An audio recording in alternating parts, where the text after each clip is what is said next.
At that time, we realized we had some good adaptation work done already in Quebec.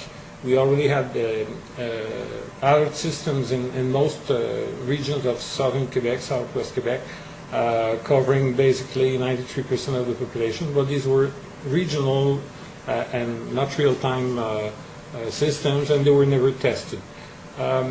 There was no real knowledge of what kind of air conditioning and practices were done in hospitals and shelters and chronic care hospitals.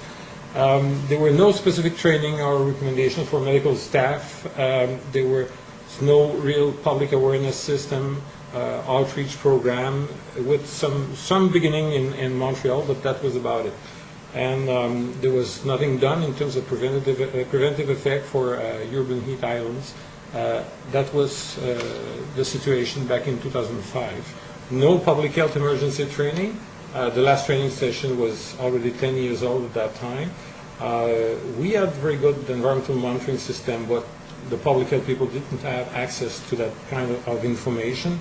There was no follow-up, no surveillance system of what are the effects on the public, on the health of the public, of those severe meteorological events. And there was really lots of things to do in terms of prevention for those floodings and for those problems with housing, especially in the northern regions of Quebec. We had some good monitoring system for water, but we didn't investigate really the outbreaks. The same in terms of food contamination or swimming pools or beach surveillance. So basically, we had some good environmental stuff, but we weren't doing very good in terms of public health surveillance. Basically, that was our assessment on the preparedness for adaptation side. The other basic question when you want to start a public health program is what are the people really thinking, what are they ready to do, what kind of outreach will you need to do, what kind of awareness program do you want to implement before going into promoting some change of behavior.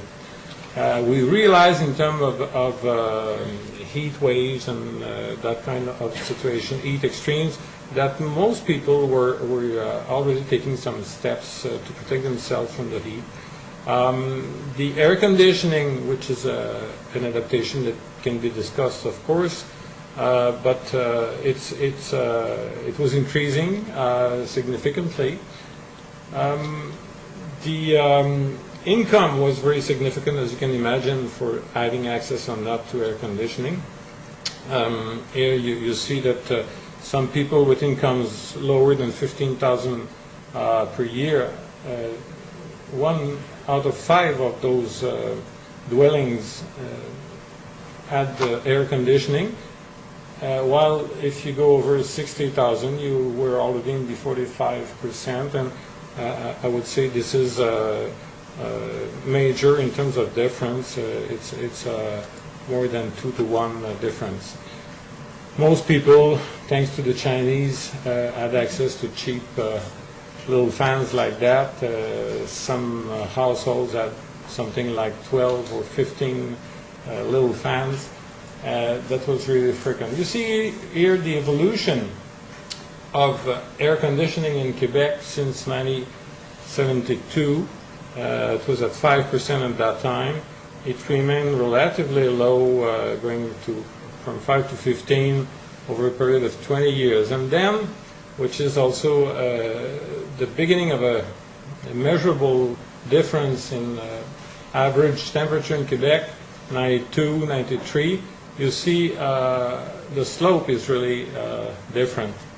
And after 2000, you see a real increase, which I believe is not really linked to temperature rising, but more to the availability of cheap Chinese air conditioning units everywhere.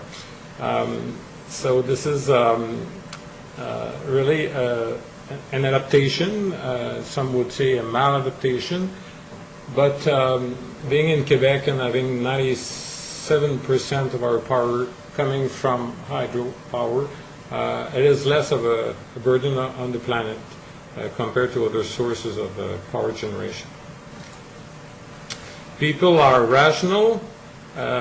In Montreal, you're about currently at 50% of people having air conditioning at home. In northeastern part of the province, like Rimouski, you're quite low, under 5-6%.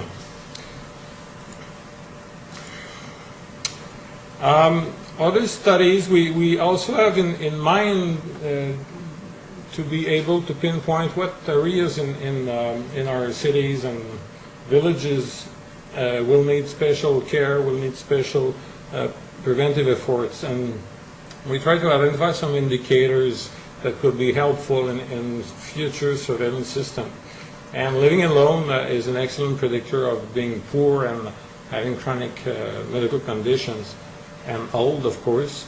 And those people using walking aids or wheelchairs, for instance, during a heat wave that lasts more than a day or 2 days, will have problem really go shopping for their groceries. So that's the kind of prevention that will need to be developed in public health programs and municipal programs in the short term. Especially that the age pyramid will change, is already changing. In just 20 years from now, will increase by 50% the number of old people, and that will be significant in the very short term. Most of those programs also tell people to go in public parks and go to swimming pools and beaches to refresh themselves during a heat wave. And of course, apartment dwellers and low-income people will make more use of those public facilities. So we asked ourselves, where are the regions, the boroughs in towns where there are more urban heat islands, and also where are the pools, and where are the public pools. So you see here my beloved Quebec City, where you've got most people living,